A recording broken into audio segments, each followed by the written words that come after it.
Welcome to this episode where I'm going to be talking you through who I was versus who I became. If you're wondering, what do you mean who you were?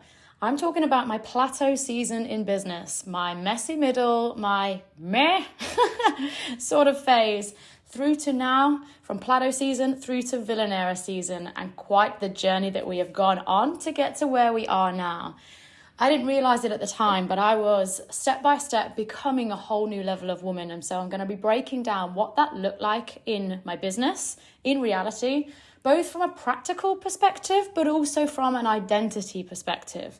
Again, I didn't know it at the time. I didn't know what this journey looked like. And so I want to be able to share that insight with you so that if you can resonate with these things, whether it's the physical side about what's going on in the business, or the identity side about how you're feeling, what's coming up for you, how you're moving and acting. And so let's break it down. Okay, so plateau season for me looked like kind of income months. It looked like 3, 4, 5, 6.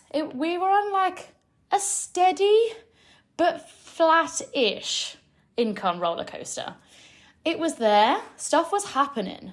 It was by no means a failing business, but I knew that I'd had really high income months from other launches. And so I knew that I was capable of wild success, which is frustrating when at that point my inspiration had gone out the window. And so my sales had dropped down and I was bringing in enough that we were fine, but we were just coasting. And so that plateau season looked like feeling uninspired because I wanted to be the person that was winning all of the time. Sales just kind of floating in that kind of 3 to 6k pounds mark. Some good months, some kind of okay months, and just kind of plodding through with nothing super significant, which kind of makes you question a lot. It makes you question your offers. It makes you question your structure of your business. It makes you question if you're targeting the right person. It makes you question your content. So when you're not seeing a lot of success in any particular area, but just things are generally working, it makes you want to question everything. And there's probably going to be a phase where you're like, do I just burn it all to the ground and start again? I feel like that's a pretty normal day-to-day entrepreneurial thought. And so that's what plateau season looked for me. It was like nothing majorly significant, but that was the problem, is that I'd seen significant and it was frustrating me that it wasn't happening in this plateau season. So on a practical level, this who I was being at that point is what was keeping me stuck. And I knew it. That was the most frustrating thing. I knew that the reason I wasn't getting bigger results or growing the business faster was because of me. It wasn't that the strategy wasn't working. Yes, okay, there could have been tweaks to content, messaging, offers, la-da-da-da-da. But I already knew the strategy. I'd already taken the courses. I'd learned absolutely plenty. I'd already implemented plenty. I'd already had success. So I knew that the strategy side was there, but I didn't feel like I was the one leading this ship. I didn't feel like I was showing up for myself, both in front of the screen and behind the screen, like someone that was a CEO that had got her shit together. So what that was looking like from a practical, we'll do practical first and then go into more like identity. So practical things that were happening in the business around plateau season. My content and messaging was a bit more for everyone. I was attracting all kinds of people because whilst it was around sales and I was being spicy some of the time, my content was still very much like sleaze-free sales. It was a bit more applicable to the masses. It wasn't how I truly felt about sales. And so when it was there, it was a little bit more generic. It was more like tips. I'd be a little bit provocative sometimes, but I was the more for everyone kind of person. Whereas who I became is someone now that creates intentionally divisive content. I actively want to put off the wrong people. So what I've done is really go quite far down my lane, staying in my lane and just following that through, because I don't want to work with everyone. I want to work with the people who are just for me. And so what I've done is intentionally dial up who I'm being in content so that I can bring in the people who are like, oh my God, I love your content. And that is what my DMs look like now. Whereas back then, my DMs were an absolute ghost town, which will do a number for you on a mindset level when you're a sales and business coach and your DMs look drier than the Sahara Desert. So my content and messaging was more for everyone. Pricing on programs was lower than it should have been. No-brainer pricing. I was getting there. I was like increasing for each new round, each new launch. But it wasn't just the pricing that was keeping me small, because my efforts with the launch would be quite hit and miss as well. So it might be that I'd go all out for the masterclass, but then when it came to like cart open week, I'd be like 50% there. It might look like doing loads of visibility, but I actually wasn't following up with people, having enough conversations behind the scenes to enroll enough people to get a full group. So it's quite inconsistent on launching and the pricing of these programs. I was going lower in terms of effort and the actual pricing that would allow me to hit any high level goals anyway. And so the knock-on effect of that is that people weren't sure of the value in the programs because of the pricing. Remember that people get a idea around value based on price. So if you continue to undercharge for something, even if you're saying this is directly going to make you money, if they're looking at it and seeing that you're undercharging for it and you're undergoing your own message, it kind of seems a little bit hypocritical, doesn't it? They're like, okay, well, if you're telling us that we can raise our rates and make loads of money, like, why aren't you? Which is a fair point. Whereas I became someone that now I absolutely charge what I know it is worth. I actively want to put prices on my products, on my offers, on my services that brings in a more premium level of person because I know what I bring to the table. It is what it is. This isn't my first rodeo. And so we were charging at that level. Going back to who I was on a practical level, my offer suite wasn't fully scalable. And what I mean by that is we'd got the signature offer, which was scalable, but my low and highest ticket offers weren't. They were more on a one-on-one level. So it was scalable in parts, but at the entry part, that low level, the low ticket offer, that part wasn't scalable. So it was still helpful because people could book in a power hour, a single session with me before then coming into the group program. So it was still working, but it wasn't fully scalable because every new booking was a requirement on my time. So that's where it wasn't scalable. Whereas now who I've become is someone whose offer suite is intentionally built to be scalable at every level. I'm at 6 figures now, but I also know that the product suite that I have in place will absolutely help me to scale to 20, 30, potentially even 50K months with not that much tweaking of the actual structure. So it can support a high level of scaling with what I have already in place.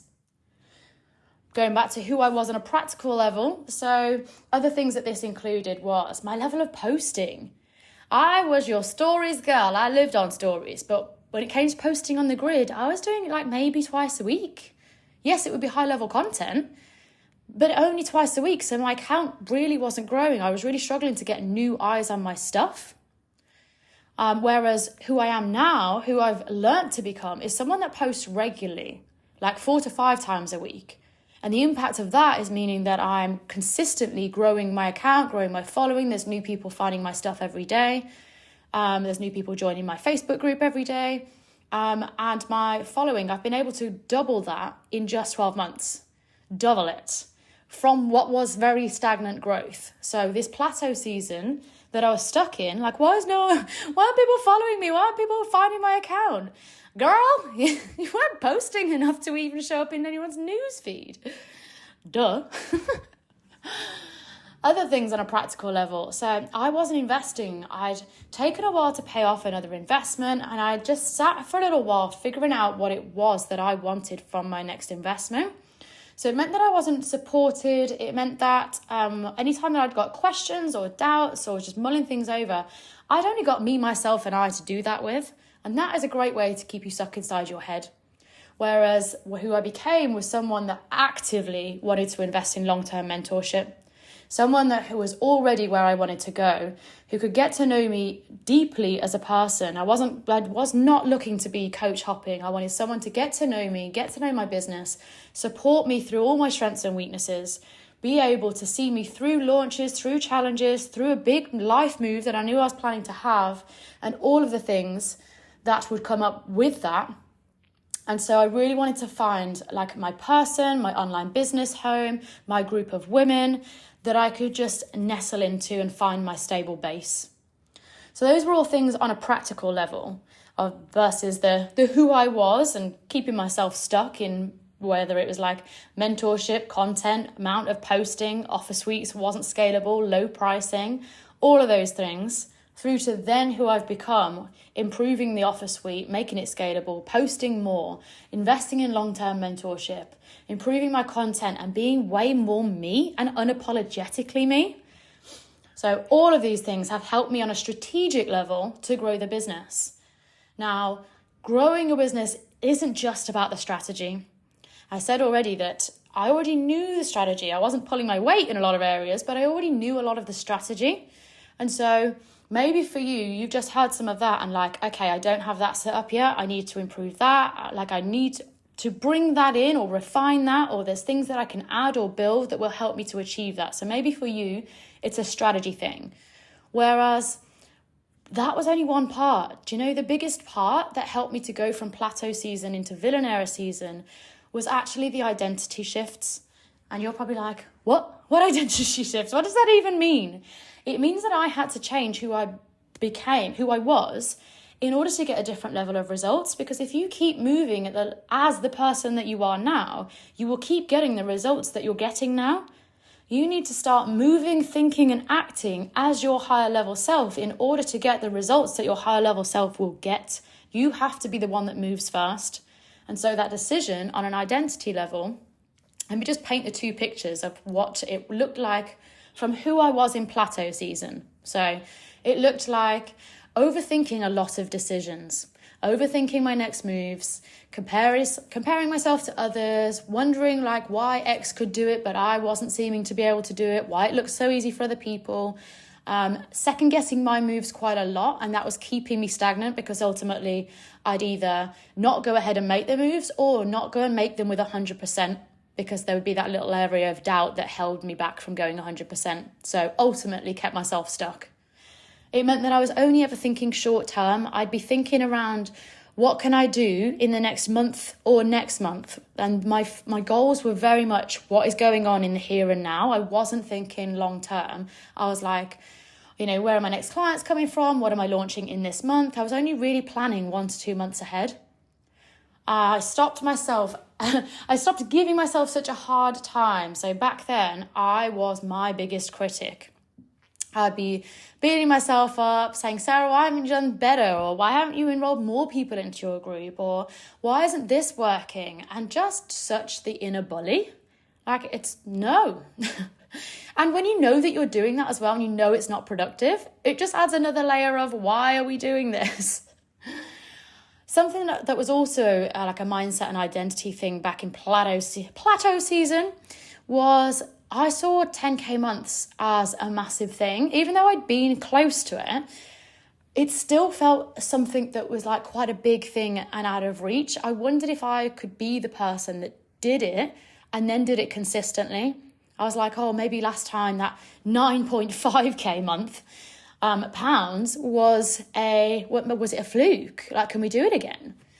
And so another thing, I was like comparing myself. I was, in terms of how I treated myself, I was keeping travel, enjoyment, self-care, luxuries, all of those nice things that just make you feel good. I was keeping them at arm's reach until I'd made more money or grown the business more. Like, everything that I wanted was on a moving goalpost, so we never got there because it was always out of arm's reach. And then in terms of how I was showing up in the business, so dress sense, it was still quite very corporate. Turtlenecks, very covered. I didn't feel great about my body and how I looked. Like, I've always been someone that worked out to an extent, but especially during lockdown, your girl became a bit of a comfort eater. And so that was showing. I was wearing all the cheese, chocolate, and wine that I was consuming. And at this point, plateau season, because I was stressed, I was a fridge grazer. So whether it's sausage rolls, hobnob biscuits into the tea, all sorts. When you work at home, snacking is goodness. And so my dress sense was a lot of jumpers, turtlenecks. Honestly, I felt chubby. I felt chubby and pale. I'd just come back from backpacking, lost all my tan, and put on lockdown weight. I was like, this is not my best version of me. So my dressing was a bit frumpy. Smiling a lot, but only some of it was genuine. I didn't feel, I was kind of the happy, let's smile all the time to get people to like us. I wasn't standing in my power. And lastly, I wasn't really activated by the conversations that I was in. I wasn't really motivated. I wasn't inspired. I literally remember filling out a journal book that was designed to get you back in touch with your goals because I felt just like a little bit directionless. And there was a question that said, what inspires you or who inspires you? And I really struggled to answer that question. And that in itself was like wow, Sarah, like you can't even answer the question of who or what inspires you. Like, geez, we've got some work to do here. How can you be motivated if you don't even know what you're going after or like what makes you feel alive? This was what triggered the spa day, which changed everything. But anyway, so that's what plateau season looked like from an identity perspective versus who I am now. So going back over all of those things, we went from overthinking to deciding to act quickly, to really lean into my intuition, to trust myself and know that I'm not going to have all of the answers, but to move quickly regardless. I went from thinking short term and only thinking sort of 2, 4, max 6 weeks ahead to now I'm thinking what's happening in the next 6 months, even 8 months, and I've got a vision for something that I'm bringing in about 2 years. Like my vision for 2025, I've got. So we're planning much further ahead, which means we can be much more strategic in terms of what we're bringing out, when we're bringing it out, why we're bringing it out, and a lot more logic and strategy behind it. I've gone from giving myself such a hard time and just beating myself up to being my biggest cheerleader. You can't expect other people to come and celebrate you and be like, woo, you're doing amazing, if you don't even do that for yourself. You have got to be your number one biggest cheerleader. And I was some of the time, whereas now I'm a biggest cheerleader all of the time. And I've gone from someone who saw 10K months as like this big thing, wondering if she could do it, to someone that fully stands in her power, knowing that 10K months are the new financial and energetic minimum. I absolutely know what is possible for me long before I've hit it. I know that huge months and scalability and impact across the world, like I already know what my future business looks like. I've got enough confirmation, but it's more around like I'm not looking for evidence anymore. I trust it in my soul, in my vision that this is going to happen. I know it is. So I don't doubt myself anymore. I absolutely know where we're going. I'm not someone that compares myself anymore because nobody is me. And I said that before, but I don't think I truly embodied it. Whereas now, I put my blinkers on. I don't pay attention to what other people do. I've unfollowed loads of people because honestly, like what other people are doing is none of my business. My business is my business. So I put my blinkers on, I stay in my own lane, and I just go. Every new day is a self-discovery of like, who the F is Sarah? I don't keep travel, enjoyment, self-care, or luxuries at arm's length anymore.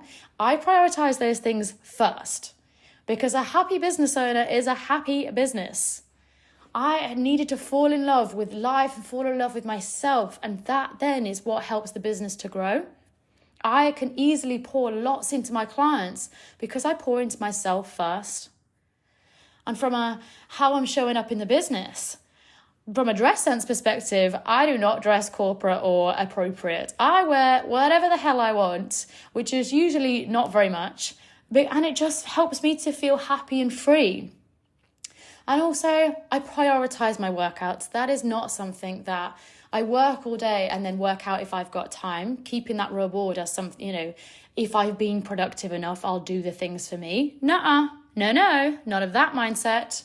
Now I work out first. I fill my cup up first. I've been able to lose weight and feel really, really incredible about my body, which helps showing up. It makes it so much easier when you feel really good. It doesn't matter what clothes you wear because you're glowing. And I get that feedback all of the time with people just saying, Sarah, your energy is like coming through the screen. And this is because of how I take care of myself. And lastly, from a conversations perspective and who I surround myself, the person that I've become is someone that prioritizes conversations with people who are doing what she wants to do or on similar journeys or in similar ways. I get myself into conversations with other high-achieving women because you are the sum of the 5 people around you. I wasn't, back then, feeling like a high-achieving woman because I wasn't surrounded by people who were doing what I wanted to do. So now I actively get myself into conversations with people who are scaling businesses, creating impact, launching memberships, launching movements, doing big things. And that then just helps me stay so much more inspired and active and move quicker because I am constantly inspired and my cup is full. And so I wanted to share that with you because it was so much more than just I did XYZ strategy and that's what helped grow the business. It was who I changed in an identity, mindset, and energetic level, like my actions, my habits, my behaviors, and my thought processes that changed the business. My business changed when I decided to change me. It wasn't the strategy that wasn't enough, it was me. It wasn't that I wasn't doing enough, it was that I wasn't being enough. Everything changed when I decided to be all in. And that's why now I'm in Villain Era, which for me is the most self-expressed, wonderful, delicious, sexy, unapologetic version of me that I have ever been. And I want this for you because it feels incredible.